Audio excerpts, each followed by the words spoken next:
bakers, welcome to BakeAlong number 37. I am Sarah from Beurre Pastry Shop, and today we are making Dutch babies. Now, if you don't know what a Dutch baby is, it's basically dessert for breakfast, which is our theme this week.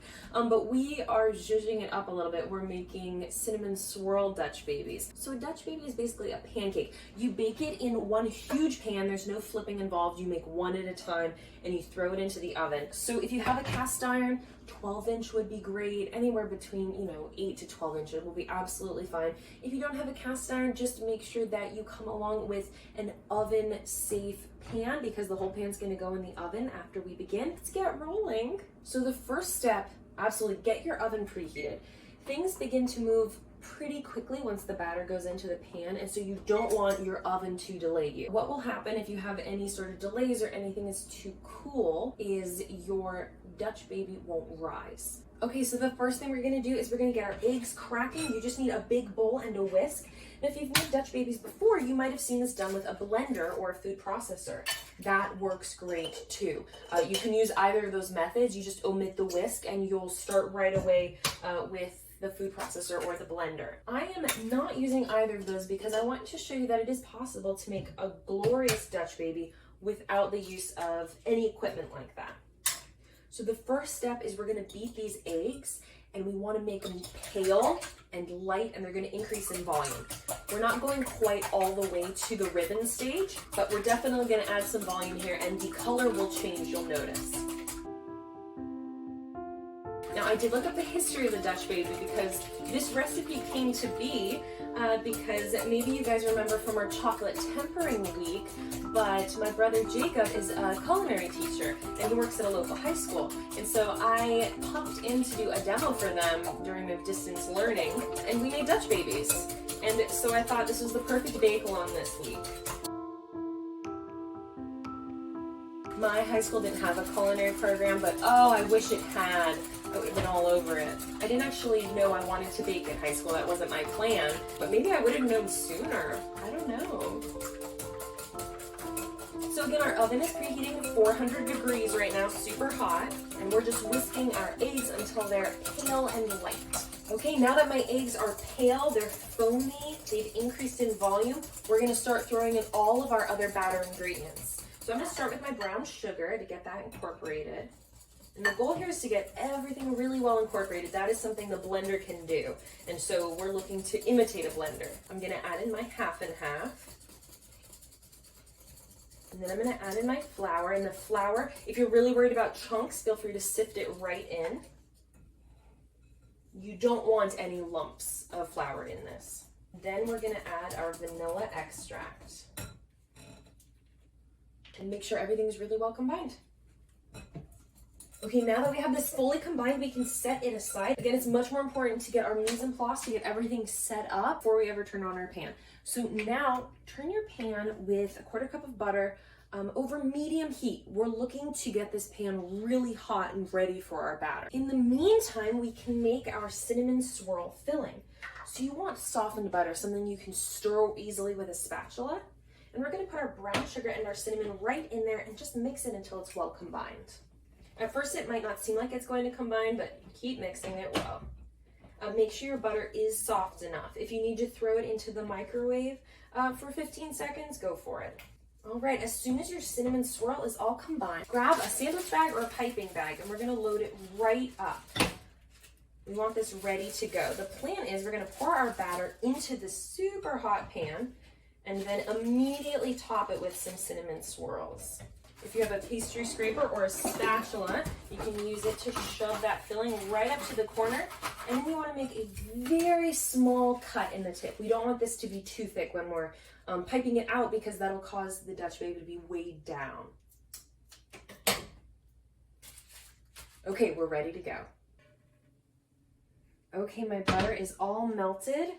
Now again, you need to make sure this pan is very hot. Dutch babies rise because of steam. So you have this very, very thin batter, and all of that liquid gives way to steam when it's heated up. And so you want it perfect, crackling like that. And be prepared, because this entire next part happens very quickly. So our butter is crackling and our pan is very hot. And I've moved the butter all around the pan. So next up, we're gonna pour our batter directly in. Fantastic, and this is all moving very quickly. And then take your cinnamon swirl and swirl away whatever patterns you want. Just make sure that you don't localize it too much. We don't want it to weigh down that batter. So I did a swirl, and now I'm just doing some lines across. Perfect. And now this entire thing goes into the oven, 400 degrees for about 15-20 minutes, and then we're gonna drop the temperature for the last 5. While that's in the oven, we can make our vanilla glaze. Now, I want to say something about these measurements. Everyone measures everything differently when we're using measuring cups versus weighted measurements. So I measure powdered sugar like I measure flour. I do it very, very loosely, and that means I get less flour than if we were to pack it in. So adjust accordingly. Just know it's always better to add less liquid, slowly add a little bit at a time, than to add too much liquid, because the correction of too much liquid is a little more difficult and you're gonna end up with a sweeter glaze. So I'm gonna add just a splash of more half and half.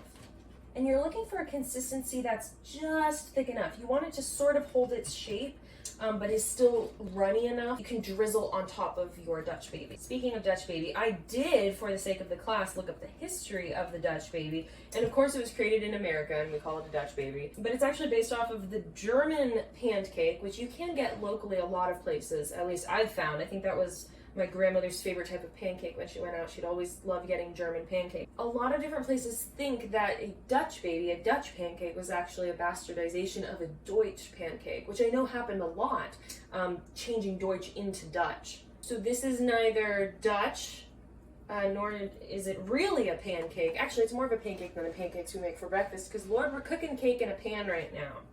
So once your glaze is ready, you can just set it aside, and we're awaiting the next 5 minutes, and after my timer goes off, it will have been in the oven for 15 minutes at 400 degrees. If you want to peek in the oven, you can, but just know that, like a popover or Yorkshire pudding, these are all cooked very similarly. You don't want to disturb them. As much as possible, you want to leave them in peace. So you can take a peek if it looks like it's got some gorgeous peaks and valleys. That's a great time to drop it down to 300 just to get it to finish cooking the last few minutes, and then we'll pull it out, let it rest for maybe 5 minutes, drizzle it, and gobble it right up. I just took the smallest peek. It is puffing marvelously. So I'm gonna drop the temperature down to 300 degrees for another 5 minutes, and then it will be ready to glaze. This is it. Let's see our gorgeous cinnamon swirl Dutch baby. Oh my gosh. Holy smokes. That's a Dutch baby. Oh my gosh. Let's give this guy a glaze. And I want to remind you that this has been in the oven. So a tip I like to do is I put my oven mitt over the edge. That way, if my husband comes by, doesn't realize it's been in there, or if I forget because I turned around, leave it right there. And glaze this puppy. Oh. This is the perfect winter breakfast. A time to indulge, especially this year. We all deserve a good Dutch baby. And Dutch babies are meant to be served immediately, and they will deflate over time. So just know that. There is no time like the present. Someone in my brother's culinary class had a great question about keeping Dutch babies. They really aren't meant to be kept. You're able to, you can eat it just fine, but they're best fresh. I think it is high time to give this guy a try. I don't know, does this just feed one?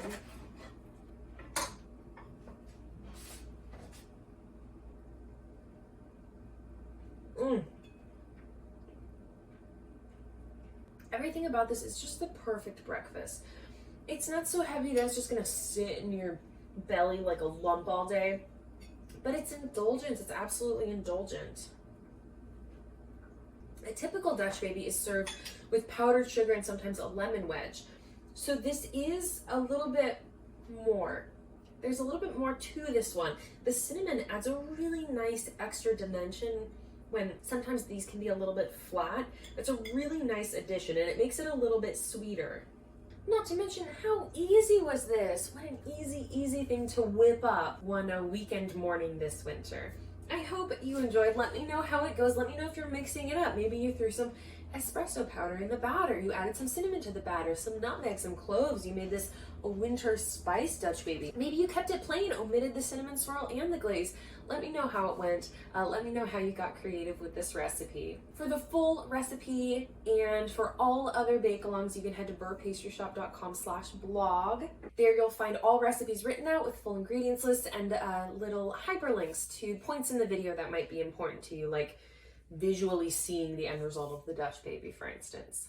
If you are local, you can head to beurrepastryshop.com/online-ordering and you can order for delivery. Go check out the site, whether it's breakfast, sweets, if you want something savory. We have savory scones, savory shortbread, we have all different types of quiche.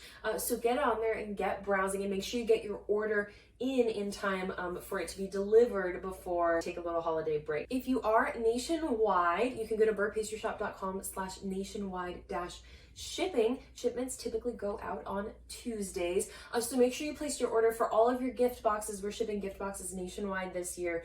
Go browse. There's a gift box for everyone for sure. We have the winter box, the autumn box, the chocolate box, the spiced cookie box, and then the Beurre Bite box, which is exclusively local. This has been an incredibly fun dessert for breakfast bake-along. Thank you so much for joining. If you have any questions about the bake-along, you can leave it as a comment on the recipe, comment on the video on YouTube. If you hadn't subscribed, new videos come out every Sunday. And if you haven't subscribed for a Beurre box, those subscriptions go out, physical assorted Beurre boxes. Each one has a different theme.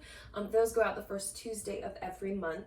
They actually went out last week. Very fun assortment, the Yule box. My personal favorite exclusive, meaning an item that I will never put on the menu or sell, so only subscribers get them, was the cookie butter morning roll. If you like Biscoff cookie butter, Lord, you love this item. So make sure you get on it so you don't miss the next exclusive. I will see you guys next week. Keep baking. Bye.